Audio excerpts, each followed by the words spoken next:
fam, welcome back to the African Diaspora News Insider. I am Wongel Zelalem bringing you this report. Today's report is about the Crown Act. Connecticut just became the latest to ban natural hair discrimination. So they're joining New Jersey and California, a lot of states which they've already banned discrimination against hairstyles. And this targets black women because black women are the ones that are seen unprofessional. If you're wearing your curls, if you're wearing your cornrows, if you're wearing your twists, it's not considered professional. So this act will really help black women. Let me read for you the article Face to Face Africa wrote on this. We'll come back and discuss. Connecticut is the latest state to pass the Crown Act that would make natural hair discrimination illegal. The state's Senate voted 33-0 to pass the Crown Act, an acronym for creating a respectful and open world for natural hair this week. NBC Connecticut reports that all that is left is for Connecticut Government Ned Lamont to sign the bill into law, which will liberate black women and people of color to wear their hair whichever way they deem fit. Governor Ned shared his thoughts on Twitter, writing, "This measure is critical to helping build a more equitable society, and I look forward to signing it into law in the coming days."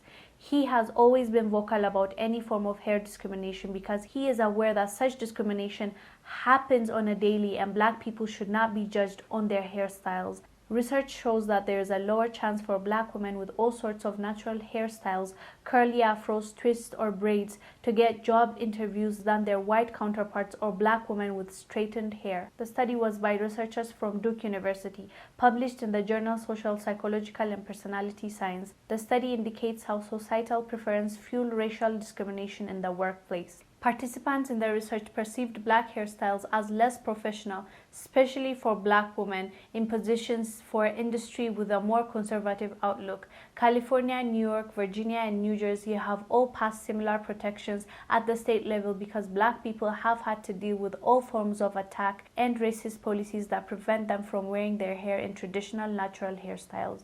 Such styles include but are not limited to cornrows, bantu knots, afros, and braids in schools, work, and other institutions. The Crown Act is really important. There should not have been discrimination when it comes to how we wear our hair.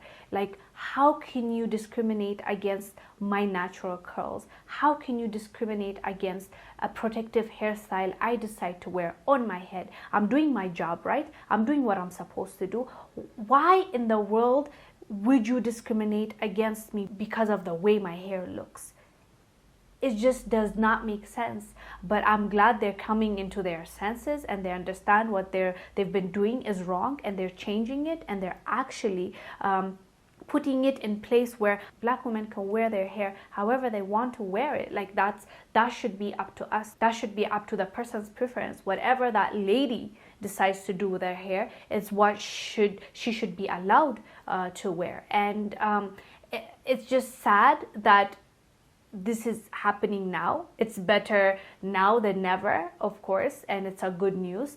But it's just crazy how we've been conditioned to think that certain hairstyles are professional, certain hairstyles are unprofessional.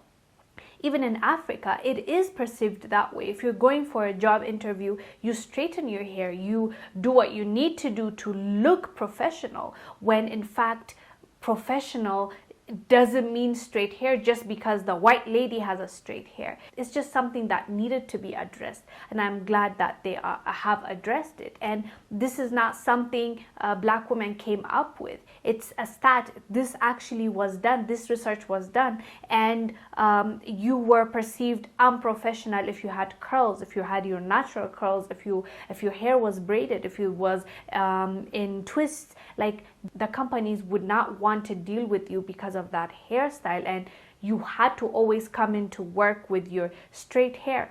This does not make sense. I should have the choice to do whatever I want to do. If I want to come into the office with my curls, I should be allowed to do that. If I want to come to the office with my weave, I should be allowed to do that. If I want to come into the office with, braids, I should be allowed to do that. The fact that they had that in place and you cannot do those things, even though that's your natural hair, it's just on its own, this was a racist thing in my opinion, because how many white people have curls? They don't. So you find curls on a black woman. So what does that tell you? They're literally dividing, and they're saying, we will take this kind of woman, like she can work with us, but this type, no, we don't want. As far as I'm concerned, that's discrimination. As far as I'm concerned, that's racism. It just doesn't stop in the US. It is in the UK, it is in Canada, it is in Africa, where majority of the people, the population, are black people. We face that. When you go to, especially if it's a corporate world, you are supposed to basically look like a Caucasian for you to get into that position. You have to change the way you dress, the way your hair is. As this research shows, even black women, if you straighten your hair, you're more likely to get that job, or you're more likely to stay in that job because they don't see any problem with it. So this is a huge issue. I'm glad Connecticut addressed it, even though they're last, I believe. But I also want this conversation to go everywhere in the world, where our natural curls are seen as unprofessional. And even Google was accused of this, if you remember, when there was this viral video. You'll go and look. Now they fixed it, by the way. Even if you go and look for it, you won't find. They tried to mix their few curls. So when you Google professional hairstyles, what would come in your Google image was just blondes with straight hair, or even if it's a black girl with weave, or a girl that straightened her hair, you won't find curls, you won't find braids. So this is literally conditioning us. What do you do when you finish college and when you're trying to look for a job? Anywhere in the world, you Google like what kind of questions interviewers ask, or how to make CVs, how to look professional. So if Google is giving you those images, what are they telling you? They're telling you to straighten your hair, to perm your hair, to change it, to not be yourself or look however you want to present yourself. So that's wrong, and that's something that we need to address. So I'm glad they decided to pass this banning this discrimination when it comes to specifically black hair. Anyways, guys, do let us know down below what your thoughts are about this topic. I am Wongel Zelalem bringing you this report. I will see you on the next one. Bye.